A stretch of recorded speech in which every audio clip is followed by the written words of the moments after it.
Қайырлы күн көрермен, сіздермен бірге бүгін мен Айсана және менің әріптестерім Жанерке, Ақсындар.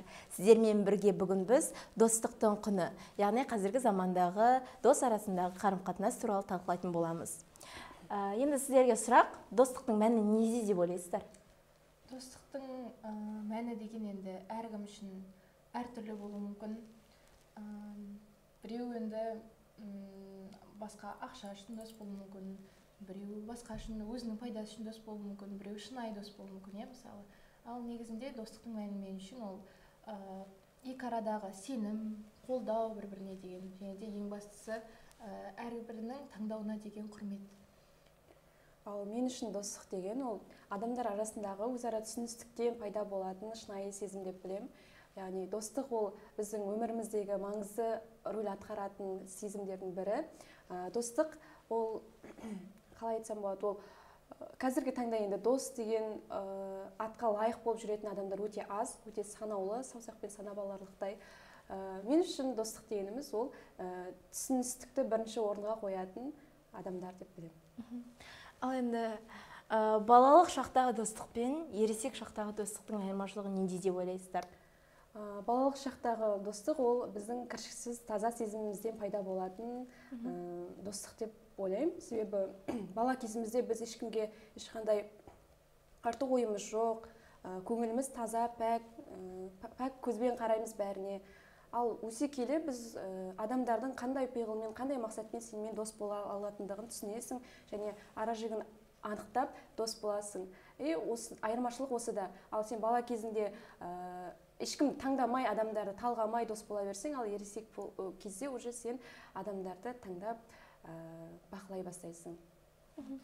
Мен Ақсындардың сөзімен келсем, біздің ең пәк таза достықтардың кезі ол балалық шақ қой негізінде. Ар жағында ешкім туралы ойымыз болмайды, анау маған не береді, не бере алады деп дос болмаймыз, ештеңе күтпейміз, үміттенбейміз. Сол жерде ойнаймыз, сол жерде қаламыз, ертең шықпай ма болды деген сияқты. Ал енді ересек кез ол әрине сен ар жағында ол адам жақсы ма, жаман ба, оны саралау керек болады, ары қарай.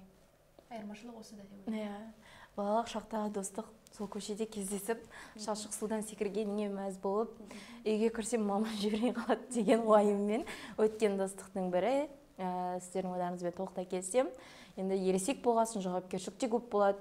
Ол үшін оның қасында да өзіңнің айналаңа жақсы адамдарды жия білсең, сен де жақсы адам боласың. Ары қарай сенің құрметің де, сыйластығың да сол досыңа қарап. Досың ол сенің айнаң деп айтып жатады ғой. Соған байланысты болады әрине.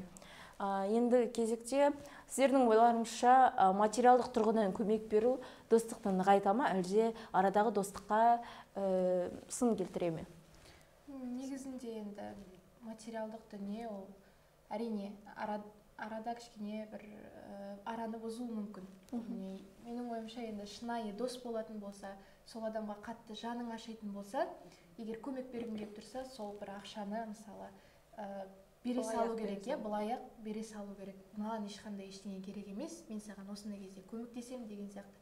Тіпті бұны мен енді айталам, тіпті үлкен бизнесмендердің өзі мысалы ақшасы көп бола тұра, олар мысалы ақшаны ешкімге қарызға бермейді. Қанша жерден ол досы болсын, басқасы болсын, олар тек қана менің көмегім болсын, бір андай қандай да бір қайырымдылық болсын, саған көмектесейін деген пейілде тек бере салады. Ал егер қарыз беретін болсақ, ол жерде қанша көмектесіп тұрғанмен ақыр соңы енді жақсылыққа апармайды деп ойлаймын, өйткені араны бұзып бір-бірін жауға айналдырады, достарды. Менің де ойымша солай. Жалпы қарыз, достықтың арасындағы қарыз ол достыққа тікелей кері әсерін тигізеді. Себебі көріп жатырмыз ғой, қарызға береді, ол дос жоғалып кетеді өмірінен біржолата, қайтармай жатады. Ол жерде шынайы достық деген уже атау қалмайды. Сондықтан да ойлаймын, Жанерке айтқандай, ақшаны былайақ достық көмек ретінде бере салуда болады деп ойлаймыз. Біз үшеуміздің арамызда достыққа да мейлінше бір көп уақыт болды деп айта алмаймыз. Бірақ біздің арамызда да ондай нәрсе болып көрген жоқ.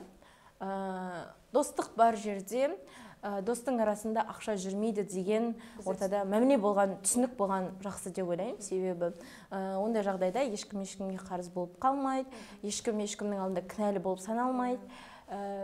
сенің жасаған жақсылығың өзіңе 1000 есе болып қайтады деген ұстанымды ұстанған дұрыс.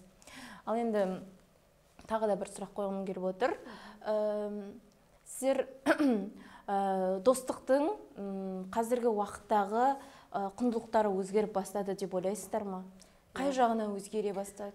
Өзгеріп бара жатыр, себебі қазір достықтың форматтары әртүрлі ғой. Онлайн форматта болсын, жаңағыдай әлеуметтік желілер арқылы достасатын адамдар көп. Өзіміз де солаймыз ғой. Менің де әлеуметтік желіде достарым бар, әлі өмірде әлі көрмегем. Бірақ айырмашылық та осы жерде айта кетсем, әлеуметтік желідегі достарым, яғни әлі көрмеген, қасымда жүрген достарыма қарағанда, олар мені қаттырақ ойлайды, олар мені қаттырақ түсінеді. Сол жағын мен өзіме плюс ретінде қабылдадым. Жалпы сол онлайн форматта ғой, қазіргі таңда құндылық жағынан өзгергені тек қана.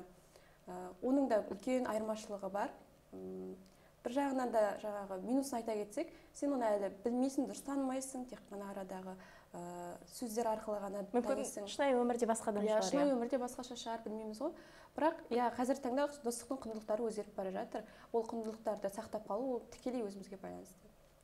Жаңағы мүмкіндіктер арқылы шетелдік азаматтармен дос болуға болады, бұған көзқарастарыңыз қандай?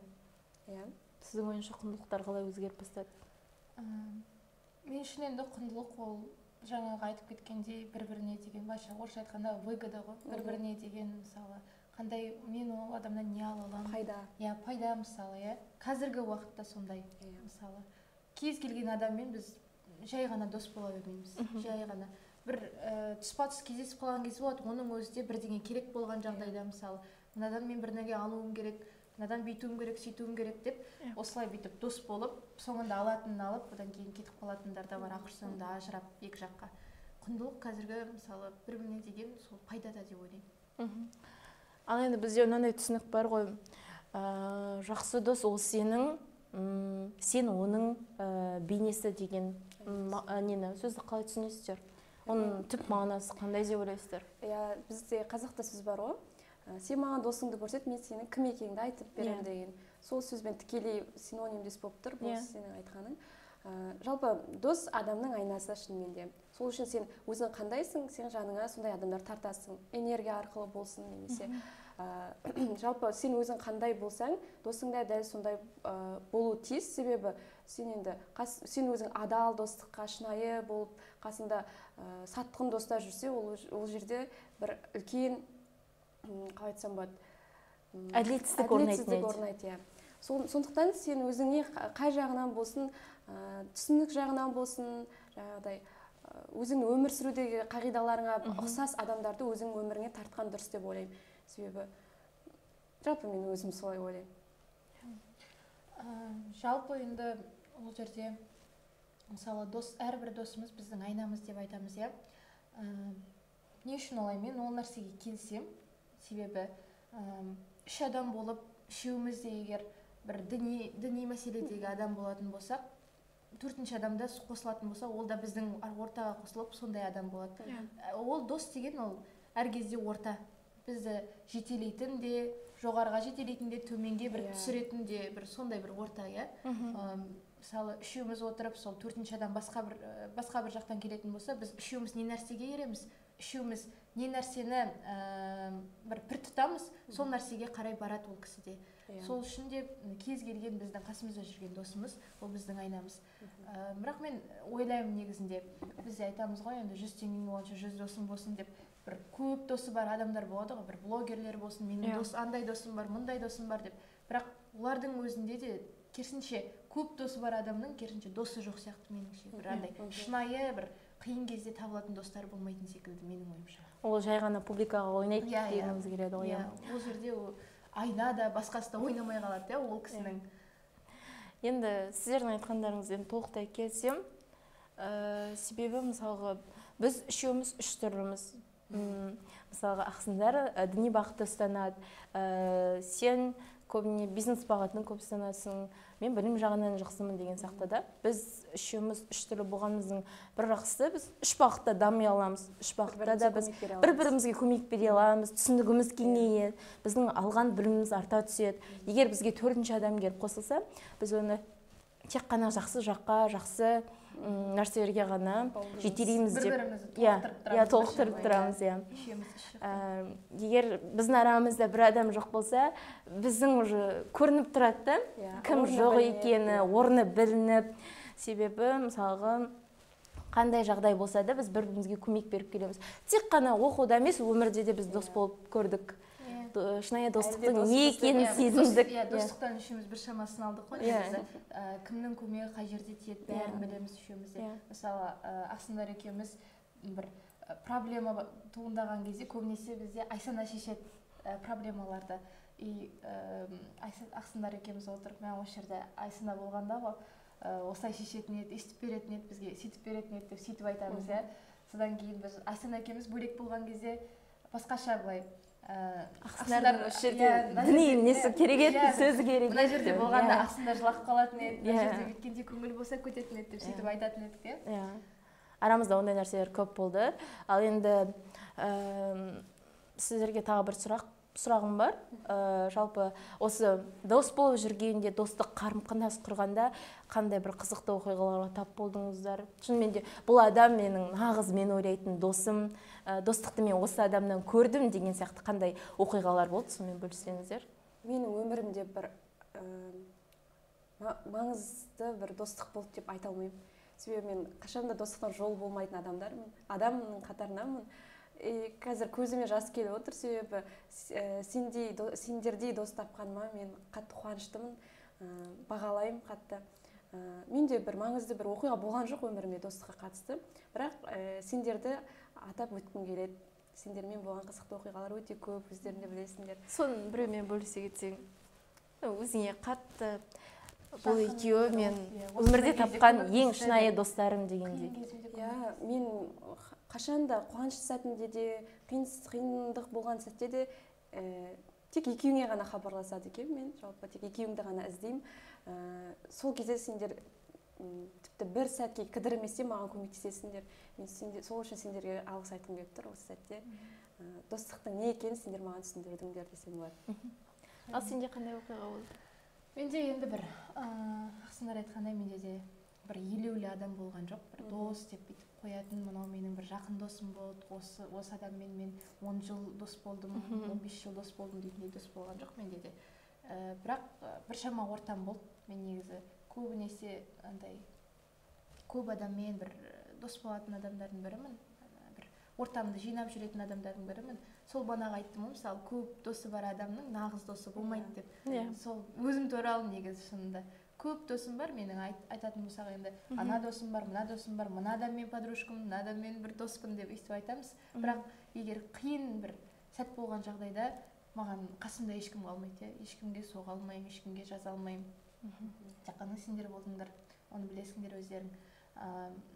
Көбінесе енді бір оқиға дегенде менде қайғылы оқиғалар көп болды достың артында. Көбінесе сырттан жамандау, сатқындық, одан бөлек сыртынан пышақ ұру деген сияқты. Одан бөлек бір-бірін көре алмау деген мәселелер менде өте көп болған. Соның әсерінен мен қазір ортамда тіптен жинап тастадым. Ана адаммен мүлдем байланысты бір үздім. Тек қана бір жақын деген, мен көмегім соза алатын, тіптен маған керек болған кезде ол кісі келе алатын бір сондай бір адамдарды ғана жинадым мен қасымда. Негізінде олар кез келген адам біздің энергиямызды жейді екен. Ар жағында олар бейсаналы түрде, олар мысалы жаман энергиядағы адам болуы мүмкін. Мысалы, қанша жерде дос болып тұрсақ та, мен оған ештеңе істемесем де, ол мені көре алмай, ар жағында бір сондай дүниелер болуы мүмкін. Ол үшін ортада баланс болу керек. Ал енді дос туралы осы кезге дейін көп адамдармен дос болып көрдім. Соның ішінде осы университетке дейінгі менің бала кезімде ортамда тек қана білімді адамдар болды, білім жағынан жарысатын. Сондай ортада қазірде мысалға бір жерге бара жатсаң, сен дебатқа қатыстың ғой, мен сені танимын деп солай араласқан адамдар көп болды. Енді өмірде ең жақын тұтқан достарым болды. Бірақ енді қазіргі белгілі бір себептерге байланысты адамдармен араласпаймын. Көңілім қалды деген сияқты ғой. Өмірде неше түрлі жағдайлар болады. Соның барлығынан бірге өте алсаң ғана ол сенің досың болып саналады. Ал сондай сәтте сенің қасыңнан табылмаса, сен егер де ол адамға үнемі көмектесіп өзіңе келгенде еш нәрсе ала алмасаң, сен онда түсінесің, ол сені жай ғана пайдаланушы адам болып келген. Ол жерде достық жоқ. Иә, ол жерде достық болмаған. Енді достықты саралай келе, достық туралы пікірлеріңізді білдім. Сіздерге көп рахмет. Осымен достықтың құны атты подкастымыз аяқталды. Қош, сау болыңыздар.